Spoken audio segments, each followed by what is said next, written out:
Hello and welcome to Man, Woman, God. I'm Nikki, and tonight my special guest is Alan Butler, who is the coordinator for the Coach program. Alan, welcome to the show. Thank you very much. It's good to be here. Now, Alan, I want to talk about the Coach program because it's an excellent program. But first of all, I'm sure people might have detected from your accent that you are from the UK. Yep. And I want to talk about how you became a Christian, because was that back home in the UK? Yeah, it's a journey that started 30 years ago. Not in the UK actually, but as a result of going to live and work in Saudi Arabia. Oh, wow. Okay. Of all places. And the journey ended back in the UK. That's where I actually got down on my knees, if I can put it that way, and had to accept that God is God and continue the journey from there. But in those days, prior to going to Saudi Arabia, I didn't think anything about a spiritual dimension to my life particularly. And when I had encountered Christians before that, I used to probably tell them to clear off, or words to that effect. But what happened in Saudi Arabia was that my wife Gillian actually came into contact with some Christian people there and became a Christian through that. And I was so impacted by how she conducted her life, how it changed her, that I wanted some of that as well.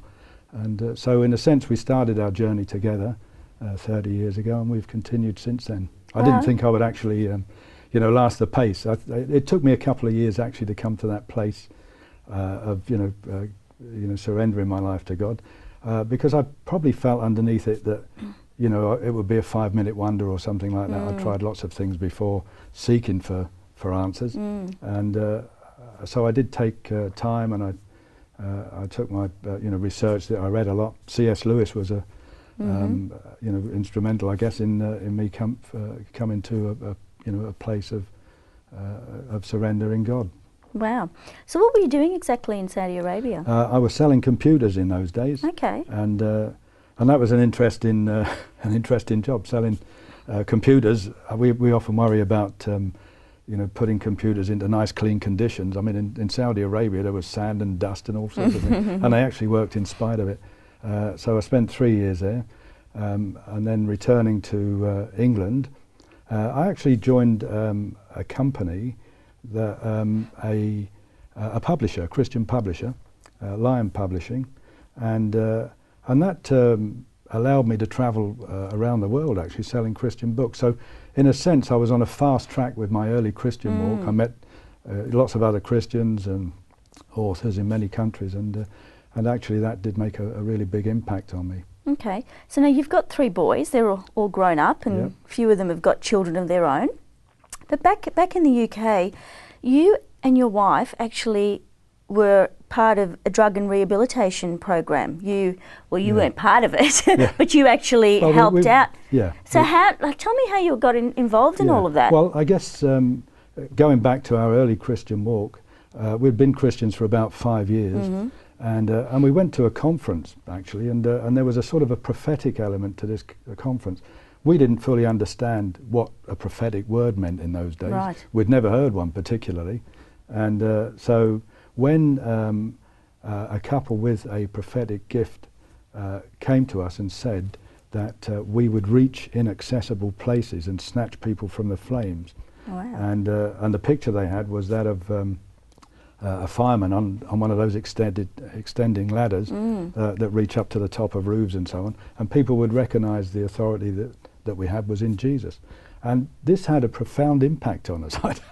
I mean, some prophetic words may be to encourage you or to edify you or even to confirm something that you're already into, but this particular word seemed to wake up something that was already in us. It was like my hard wiring was to reach inaccessible places and snatch people from the flames. I couldn't have articulated it like that, but when we heard that word, it actually really spoke, loud and clear.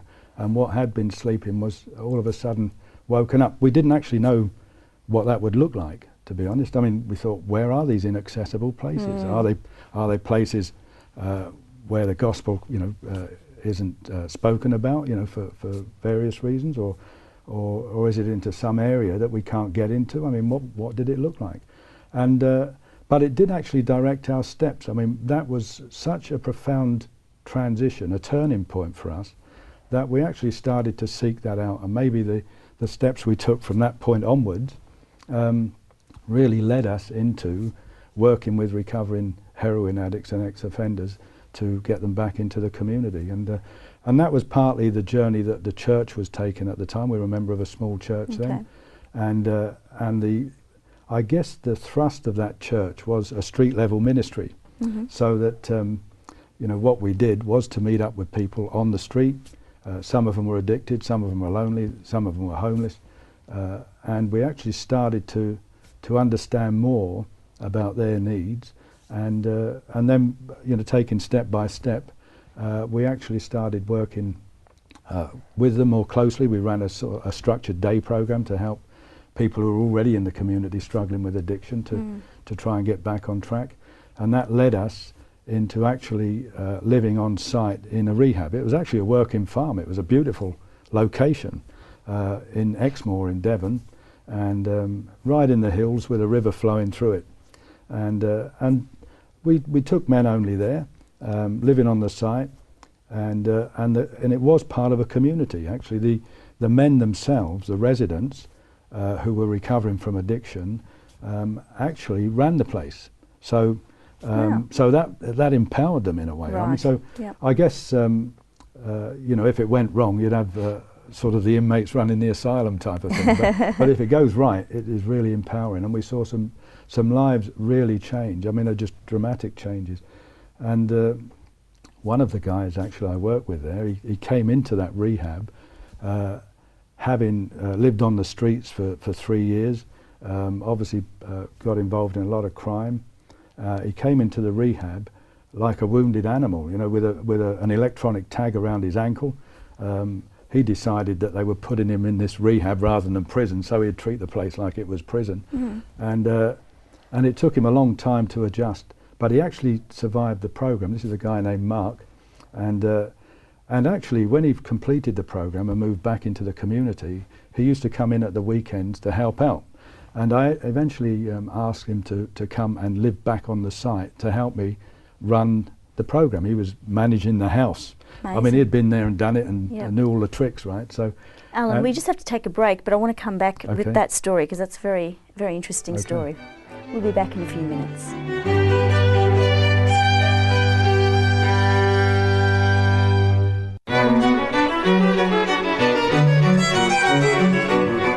Welcome back.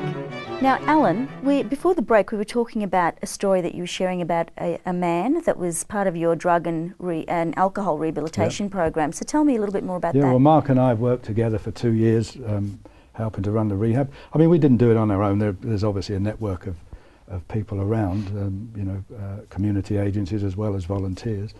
And after a time, Mark, who'd lived actually not just on the streets, he used to sleep in a public toilet actually, and feed out of skips, and he actually had a chance to go to Zimbabwe on a trip, and he actually went to Zimbabwe, and that just changed his life. I mean, even now I think that overseas travel, especially to developing countries, are a great way for people who've been living on the edge to actually adjust their thinking. I mean, it just does something. Yeah. It gives them a different perspective.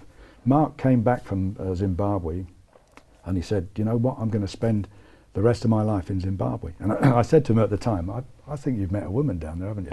And he said that he had actually. And 6 months later, he went to Zimbabwe. He married a Zimbabwean lady. Wow. They've actually now adopted 14 children, right? And that's 5 or 6 years ago that journey started for them. We're still in touch with them and support where we can. Now Mark actually didn't want to run an orphanage. He actually wanted to run a family, and that really is a tremendous thing to do. It's been a tremendous thing for him. I feel that is the refining that went on in his background for him actually prepared him for that job. It's a really a job with challenges even now. It's fantastic. It's not easy, but I reckon it must be a bit easier than living on the streets. But exactly. So that was a result of somebody coming through rehab and seeing their lives change. Getting that mindset that changes, renewed mind, and actually making a big difference, you know, somewhere else. So Alan, how long did you do this program? Because did you have your family with you? Did you have your boys? Yeah, well, no. In the this two older ones had already left home by that time. Right. Our youngest son was still around, but he was sort of on the verge of leaving. He was 17 or 18 at that time. Okay. When we were actually living on the Yes. rehab, and but Gillian and I lived there for over 3 years. And it was, you know, an intense environment. It was a really challenging time. And even looking back on that, I realised there were some things then. I mean, I've just mentioned a good success story, but there were actually failures and there were mistakes that we made. And, and God actually refines us through those things. It's a really challenging time and prepares us, I guess, for what's to come. You know, we still had this vision of reaching inaccessible places, and we felt that this may have been it, you know, to reach into the areas of addiction and help people get back into the community.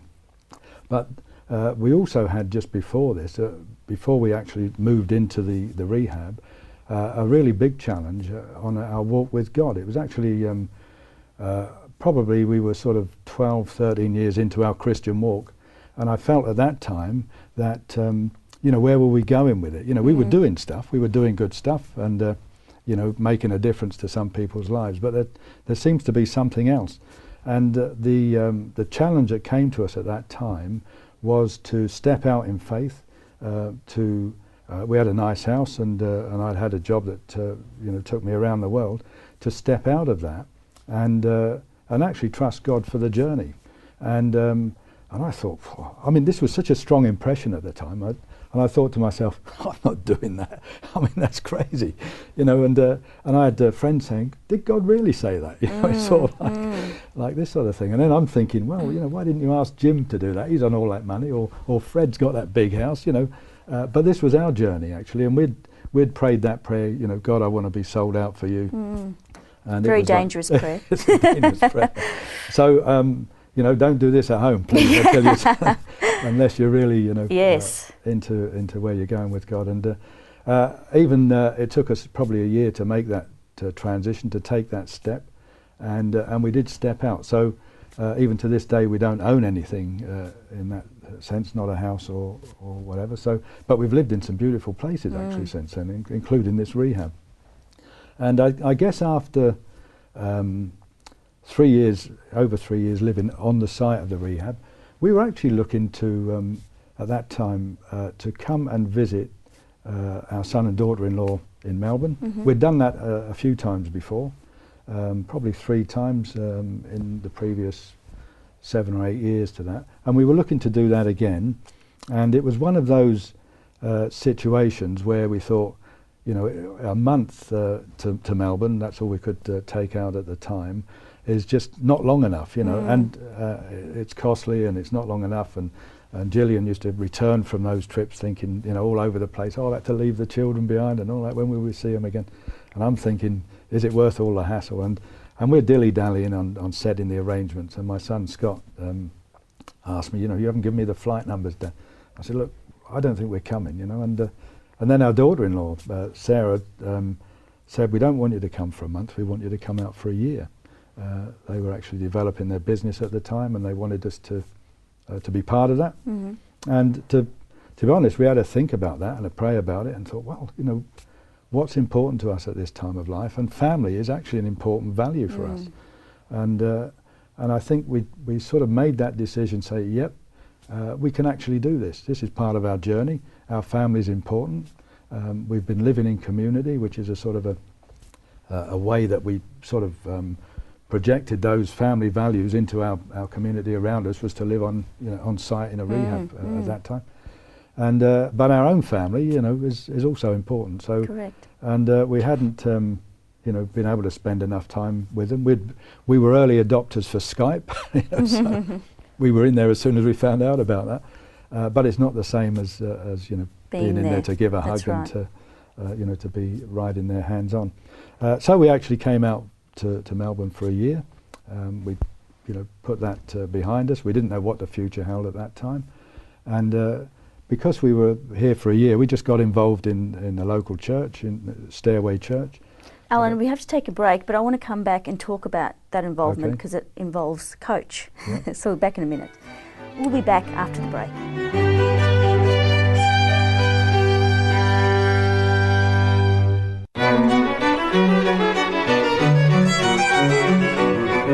Welcome back. I'm here with Alan Butler, who is the coordinator for the Coach program. Now, Alan, you were just telling us before the break about how you came to Australia and how did you get involved in the Coach program? Okay, so Gillian and I came to our local church then, the one that Scott and Sarah were part of, and that's the Stairway Church. We were here for a year, so when anything happened about volunteering, we put our hand up, thought, yeah, we might as well get stuck in.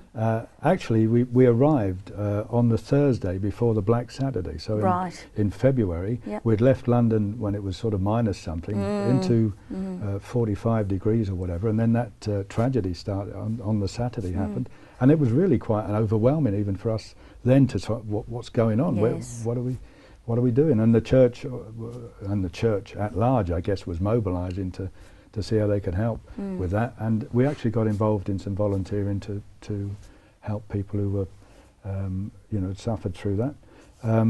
But also as a result of that, the church were also running a pilot program at the time for the Coach program. Right. Coach is an acronym actually for Creating Opportunities and Casting Hope. Wow. And so it's, That's hope amazing. and opportunities are good. And it was actually a way to engage with a local family. And they had such a family that needed help. And would we be up for, sharing the journey with them? I mean, it's a big commitment, the Coach program. You spend two hours a week with a family for at least a year. And often they'll be in a stuck place. I mean, the presenting problem with our family there was that they needed help with their children. They didn't have any parenting skills that they could use. There were no boundaries around the children. Yep. And they were struggling with that. So we went and actually shared the journey. I mean, the fact that families are so important in our society, I mean, they're vital actually to our society. They're the backbone of any community. Yet so many families actually don't get good support. And we don't realise often how isolated some families are.